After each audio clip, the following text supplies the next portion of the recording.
This is my latest build and I've gone a little wild. I've got modern components, original 1970s paint job and some original 1970s part. And I've got some inspiration from fast bikes and trucks. And in theory, none of that should work, but it does.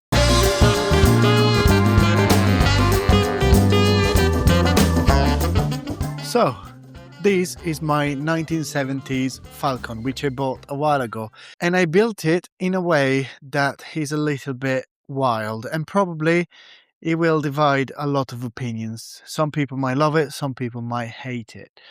I want to do this video to show you around the bike and explain you what I've done to it, why I've done that, and why I choose those parts.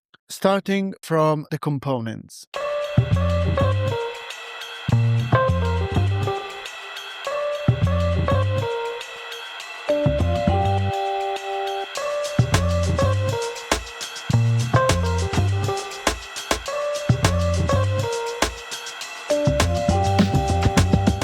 So the components were a key part of this bike because I didn't want to break the bank, so I used what I had laying around at home mainly. So for a start, I've got a Dura-Ace 9000 rear derailleur, and I have got 54 aero chainring with Goldix crankset, which I also had laying around. And as you can see, they are not original. They used to be black with a Goldix writing in white, which I kind of hate, to be honest. But I stripped them, I took all the anodizing off, and now they are bare aluminium, which I love the look of.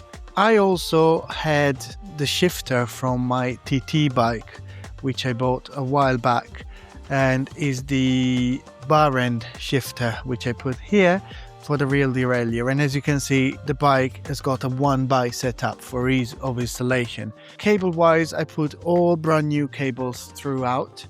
I had to buy the brakes. I was considering maybe using the original brakes, but I didn't really like how they worked. So I bought some generic long reach brakes, and they seem to work just fine. They are not special, they are not super powerful, but they seem to do the job.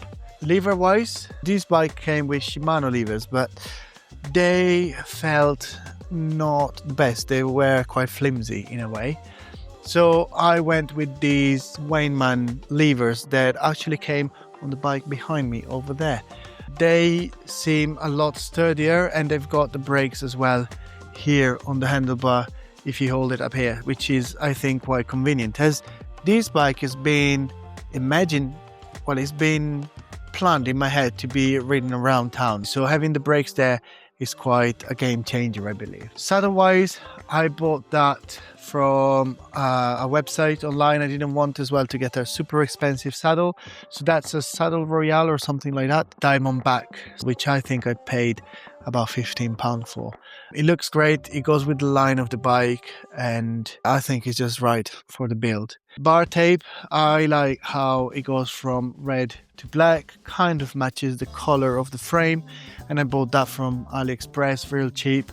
Same as the bottom bracket, I bought a bottom bracket that goes from BSA English thread to Shimano 24mm. There are a couple of cable stops, one on the back here and one here, that came with the original bike, and there is a cable stop up here that I had to purchase separately. That was about £15. The wheels, they might look familiar. In fact, they are the same wheels that were on my chalk build, so I took them off that just because I wanted to see how they would look on this build, and I think they look pretty awesome. Also because the carbon fiber brake pads have got the same color as the frame, they're red, so I think there is a lot of nice matching part. During the intro, I mentioned that this was probably my wildest build yet, and that is because it doesn't make a lot of sense. Having an expensive 11-speed Dura-Ace on a cheap 1970s frame with a one by setup with a narrow chain ring, it just doesn't make a lot of sense. You don't see often bikes with bar end shifters with this kind of setup, so I think it looks pretty wild. The aero chain ring just give it that edge with this deep dish wheel. And to be honest, if I was on the street and saw this bike cycled past me, I would just look around and said, what the hell is just going on here? Because it's just a little crazy. Tires are the same, of course, they were on my chock build, which are 28mm Pirelli P4 Sport tires. And I think that's all about it. I hope you enjoyed my walk around of my Falcon build. It was a little bit of a shorter video compared to others, but I hope you enjoyed it anyway. Don't forget to like it and to subscribe to the channel, and leave a comment down below. Let me know what you think about the bike, if you love it, if you hate it, or let me know what you would have done differently. For now, I think that's it, and I'll see you in the next one.